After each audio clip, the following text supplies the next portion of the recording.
Assalamu alaikum, I'm Aisha and you're watching Samar News. Here are today's headlines. Canadian Prime Minister Mark Carney has told Chinese leader Xi Jinping that their two countries are forging a new strategic partnership that promises historic gains by leveraging on each other's strengths.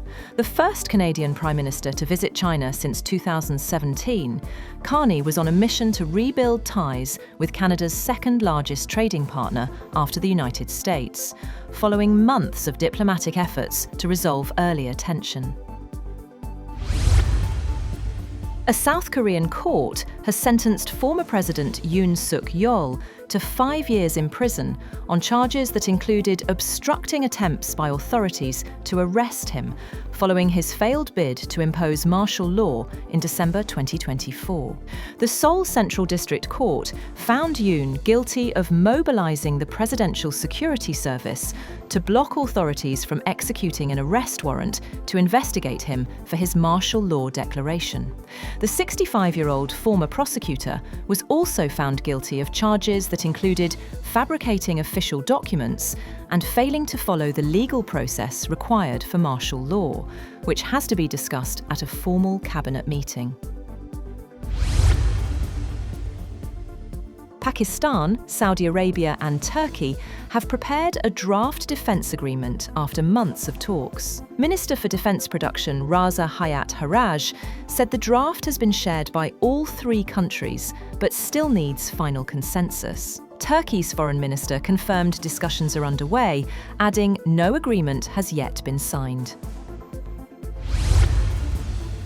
Israeli Prime Minister Benjamin Netanyahu has urged US President Donald Trump to postpone any American military strike on Iran. A senior US official said Netanyahu made the request during a phone call with Trump. At the same time, key US partners, Qatar, Saudi Arabia, Oman and Egypt, have been urging Washington not to attack Iran. Officials from these countries warned that a US strike could ignite a wider regional conflict.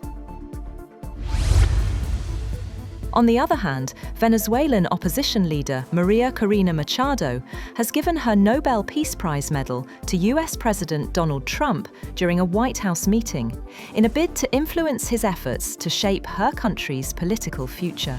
A White House official confirmed that Trump intends to keep the medal.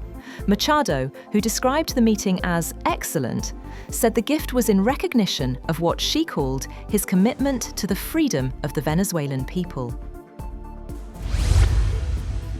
Moreover, Trump has threatened to invoke the Insurrection Act to deploy military forces in Minnesota after days of angry protests over a surge in immigration agents on the streets of Minneapolis. Trump's latest threat came a few hours after an immigration officer shot a Venezuelan man who the government said was fleeing after agents tried to stop his vehicle in Minneapolis. The man was wounded in the leg. The United States has seized another Venezuela-linked oil tanker in the Caribbean, ahead of a scheduled meeting between President Donald Trump and Venezuelan opposition leader Maria Corina Machado. US forces apprehended the motor tanker Veronica in a pre-dawn operation, saying it was operating in defiance of Trump's quarantine on sanctioned vessels. The seizure marks the sixth such vessel intercepted in recent weeks, part of Washington's push to enforce sanctions on Venezuelan oil shipments.